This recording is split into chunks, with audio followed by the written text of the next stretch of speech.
बंधो, सनई सनई देख देख करके पढ़ने की कोशिश की और वो फिर प्रतिक्रमण हम सीख पाए थे।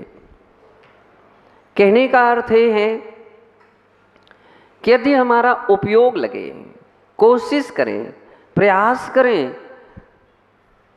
तब कहीं विद्या आ सकती है। भाव ही यदि हम पहले से हटा दें, याद ही नहीं हो सकता, हमको याद ही नहीं होता है, हमको समझ में ही नहीं आता है, तो पहले से जो हिम्मत तोड़ करके बैठ गया तो निश्चित है उसको कभी समझ में नहीं आ पाएगा। दो किस्म के लोग आप संसार में देख लीजिए, जो स्कूल नहीं गए हैं, कभी नहीं गए हैं, या जिनके लिए स्कूलीय शब्द अक्षर विद्या का कुछ भी ज्ञान नहीं है। तो एक तो वो हैं जो हिम्मत हारे ही बैठे हुए, हम कभी स्कूल गए ही नहीं, हमने कुछ ABCD पढ़ी ही नहीं, हमने ये अक्षर पढ़े ही नहीं, अब हम क्या पढ़ें? हमने कभी पढ़े ही नहीं, हम पढ़ ही नहीं सकते हैं, हमको समझ में ही नहीं आता है, हमको याद ही नहीं होता है। बंधो, समझ लीजिए, वो न पढ़े हैं और न कभी पढ़ पाएंगे वो। और एक वो होते हैं कि कुछ भी हो हम कोशिश करेंगे, अक्षर अक्षर मिला करके कोशिश करेंगे, पूरा नहीं पूरा सुन लेंगे और इसके आगे पीछे हम एक एक सेंटेंस या एक एक पैरा जो है उसको पढ़ने की कोशिश करेंगे और धीरे धीरे वे सफल हो जाते हैं। हम लोगों का वर्षा योग भिंड के बाद, 88 के बाद, 89 के बाद 90 में टीकमगढ़ में हुआ और 91 का वर्षा योग श्रेयांश गिरी का था। श्रेयांश गिरी की बहुत अच्छी बात रही कि वहाँ पन्ना के कलेक्टर बहुत प्रभावित थे। उन्होंने हर कोशिश पहले कर ली थी कि महाराज श्री आप लोग ऐसे दल दल में चातुर्मास कर रहे हो, यहाँ बैठने की जगह नहीं है, यहाँ छप्पर पानी रुकने का गुंजाइश नहीं है, यहाँ ऐसा है वैसा है। और उस समय तो मंदिर की जो गुफाएं हैं अंदर तो घुस ही नहीं सकते थे, इतना गोबर और इतना गाय जानवर रहते थे उसमें, रुकते थे, तो इतनी गंदगी रहती थी। तो बोले आपने कुछ निर्णय गलत ले रहे हो, यहाँ रास्ता इतना गंदा है, बरसात में गाड़ियाँ नहीं आती, साइकिल से भी व्यक्ति नहीं आ सकते हैं, कीचड़ में से आना पड़ता है, बीच में नदी पड़ती है और उसमें भी नहीं आ सकते हैं, लाइट नहीं है यहाँ पर, आदि आदि बातें कही। तो मैंने पहली बात कही कि चातुर्मास तो स्थापना हो चुकी है, हमारी वर्षा योग की स्थापना हो चुकी है। बोले हो चुकी? बोले हाँ। बोले अब? मैंने कि अब क्या? जो कुछ सोचना है वो मुझे नहीं, वो तुम्हें सोचना है। अब जो सोचना है वो मुझे नहीं, आपको सोचना है। मैं धर्म को सोचूंगा, मैं भगवान का चिंतन करूंगा, आत्मा का चिंतन करूंगा, आप हमारी व्यवस्था रखना। बंधु इतने खुश, इतने प्रभावित हुए कि उन्होंने पूरी मीटिंग लिया और सारी व्यवस्थाएं यथाक्रम से बनाई। और उस ही क्रम में, उस ही वर्षा योग में उन्होंने एक योजना उस समय प्रारंभ हुई थी कि प्रौढ़ शिक्षा। क्या? प्रौढ़ शिक्षा। तो उनका लक्ष्य था कि पन्ना जिले की प्रौढ़ शिक्षा का उद्घाटन या शुभारंभ मैं आपके ही सानिध्य से इसी क्षेत्र से करूंगा। मैंने कि मुझे बड़ी खुशी होगी, आप तो प्रौढ़ शिक्षा की बात कर रहे हो, हमारे यहाँ तो वृद्ध शिक्षा भी दी जाती है, हमारे यहाँ वृद्ध शिक्षा भी दी जाती है। वृद्ध महाराज, वृद्ध माता जी सभी पढ़ते हैं। और उसी समय एक सम्यक ज्ञान शिक्षण शिविर की आयोजना गुणौर में हुई थी। गुनौर में एक 80 साल की अम्मा ने भी परीक्षा दी थी। 80 साल की अम्मा थी वो। योग ऐसा था कि वो भी वहां थी। तो बोले थी तो बेचारी भोली भाली, अच्छी थी, मस्त थी। उन्होंने कहा हमारे महाराज सबको पढ़ाते हैं। तो कलेक्टर साहब बोले कि मैं प्रौढ़ शिक्षा इसलिए यहीं से शुभारंभ करूंगा, पहली कक्षा आपसे ही मैं प्रारंभ कराऊंगा। बंधु, कहने का अर्थ है कि वहाँ पर जो मिट्टी या लकड़ी के काम करने वाले, पत्थर के काम करने वाले जो लोग थे, उसमें से बहुत सारे लोग उस शिविर में या उस कार्य में शामिल हुए। अब चूंकि बच्चे भी थे, आए गए चले गए, मुझे पता ही नहीं पड़ा। लेकिन इसके बाद कब का चातुर्मास था अभी अपना? 2014 का चातुर्मास था। जब हमारा 14 का वहाँ का वर्षा योग था तो वहाँ एक मैडम आई थी उस स्कूल की। उसने कहा महाराज,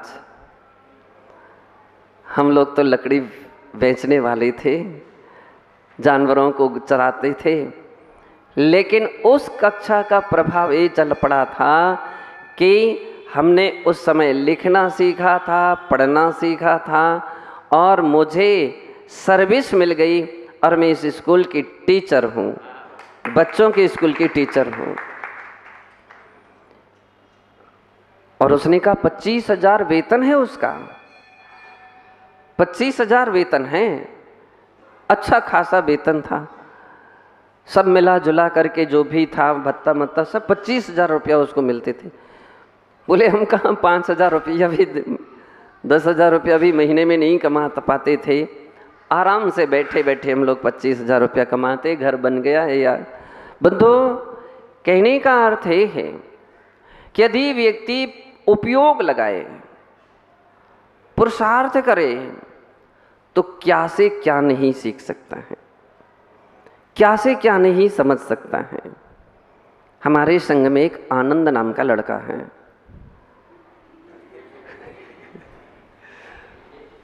आनंद है, मालूम है कितना पढ़ा है? अब क्लास से तो नहीं मालूम है मुझे, बोले उंगलियां दिखा रहा बस। लेकिन क्या आप सोच सकते हो कि इतना वो सब कुछ करने लग जाए? सारा का सारा वीडियोग्राफी, कहीं फोटो, चैनल चलाना आसान थोड़े, बड़े कठिन तपस्या। वो भी इस बटन उस बटन कहाँ से वो याद रखता है, ये इसको चटकाएंगे उसको। लोग आश्चर्य करते हैं कि इस लड़के को इतना सब कहाँ से आने लगा। मैंने कहा उसकी लगन और उसकी रुचि, वो जिस कार्य में बैठ जाए, रात भी निकल जाए तो उसको परवाह नहीं, लेकिन वो कार्य पूरा करके ही रहना है। बंधो, एक एक बातें सीखते सीखते यूं तो हमारे यहाँ कपड़े की व्यवस्था बनाता था, माताजियों की साड़ी की व्यवस्था बनाता था। आज उसने इतनी तरक्की और अच्छी वृद्धि कर ली कि मान लीजिए हर दिशा में, हर इन सब कार्यों में अग्रणीता आगे ला ली। तो ये सब आती कहाँ से है? लोग बोलते हैं पुस्तक से विद्या आती है, लेकिन मेरे हिसाब से आचार्य महाराज कहते नहीं, केवल पुस्तक से ही विद्या नहीं आती, उपयोग और परिश्रम करने से विद्या आती है। ज्ञानमती माता जी कितनी क्लास पढ़ी? 3-4 क्लासें ऐसे कुछ पढ़े हैं, ज़्यादा नहीं पढ़े हैं। लेकिन बड़े बड़े प्रोफेसर भी अब उनसे पढ़ रहे हैं, सीख रहे हैं। इसका अर्थ ये है कि हमारा उपयोग लगना चाहिए। हम यदि उपयोग लगा करके काम करें, सम्यक पुरुषार्थ करें, प्रयत्न करें, तो क्या नहीं पा सकते हैं। कौन सी ऐसी कार्य है जिसमें सफलता नहीं मिल सकती है? यूँ कहें, पुरुषार्थी के हाथ में ही सफलता रहती है। पुरुषार्थी जो ठान ले कि मुझे ऐसा करना है उसको सफलता मिलेगी। क्यों? उसने अपने अंदर में दृढ़ धारणा बना ली। और जो केवल सोचते ही रह गया या हताश होकर के पहले से ही बैठा है, वो बिल्कुल कभी सफल नहीं हो सकेगा। बंधु, आचार्य महाराज कह रहे हैं कि भाविम भावहि सत्थु, शास्त्र को केवल द्रव्य से नहीं, रटंत विद्या नहीं होना चाहिए। तो ये दूसरी बात ध्यान रखना। पहली बात, पुस्तक हाथ में लेने से विद्या नहीं आती है, अकेले हाथ में लेने से। दूसरी बात आचार्य महाराज कह रहे, रटने अकेले मात्र से भी वो विद्या नहीं आ पाती है, अपितु भाव ही, जो एक एक गाथाओं का, दोहक छंदों का भाव से सुनते हैं, समझने की कोशिश करते हैं, पुस्तक खोल करके देखते हैं, कंठस्थ करने की कोशिश करते हैं, अथवा उस विषय में चिंतन करते हैं, ध्यान करते हैं, तो कह रहे हैं कि वो भावना उनकी सफल हो गई। स्वाध्याय से जब भी उठे तो कोई ना कोई एक बात को पकड़ करके उठे। ये पहले से सोच लें कि कम से कम इतना तो याद रहे कि आज स्वाध्याय में, शास्त्र में कौन सी बात निकली। ये बात आपकी पकड़ में आ जाना चाहिए। और ऐसी बात को आप विचार करते रहें, चिंतन करें, चर्चा करें, रिवीजन करते रहें, तो आपका बैठना, सुनना, पढ़ना सब सफल है। आचार्य महाराज कह रहे हैं भाव ही, जो इसके विषय में भावना भाते हैं, तो उससे क्या उपलब्धि होती है? तो कहते मोहे जिणी बीणु सयलु जिया ते बुझहि परमथु। वे जीव शास्त्र की उन पवित्र बातों का चिंतन करके, उन पवित्र सूत्रों का, पवित्र शब्दों का चिंतन करके, मनन करके, मोह जिणी बीणु सयलु, सयल यानी संपूर्ण प्रकार के मोह को वो व्यक्ति जीत सकते हैं। वे मोह को जीत लेते हैं। और सत्य तो यही है, गुरु बाहर में एक निमित्त होते हैं, एक माध्यम होते हैं, प्रेरणा स्रोत होते हैं, लेकिन सत्य तो ये है करना अपन को ही पड़ता है। छोटे बच्चों के लिए माँ की अंगुली एक सहारा हो सकती है, लेकिन पैर तो बच्चों को ही चलाने पड़ते हैं। और जो चलाता जाता है वो एक ना एक दिन बिना अंगुली के सहारे के भी चलने लगता है। इसी प्रकार से जो साधक पवित्र मन से, पवित्र भावों से शास्त्रों को समझने की कोशिश करते हैं, मन उसमें लगाते हैं, चिंतन करते हैं, तो बंधु शास्त्र का चिंतन का अर्थ ही ये है। जब कभी आप कोई भी ग्रंथ को देख लीजिए, हर शास्त्र ने हम सब के लिए सबसे बड़ी भूमिका ये दी है, जागृत किया है संसार की जो कुवासनाएं हैं, राग मोह आदि हैं, उनसे हटाने की ही बात कही। तरीके अलग अलग हैं।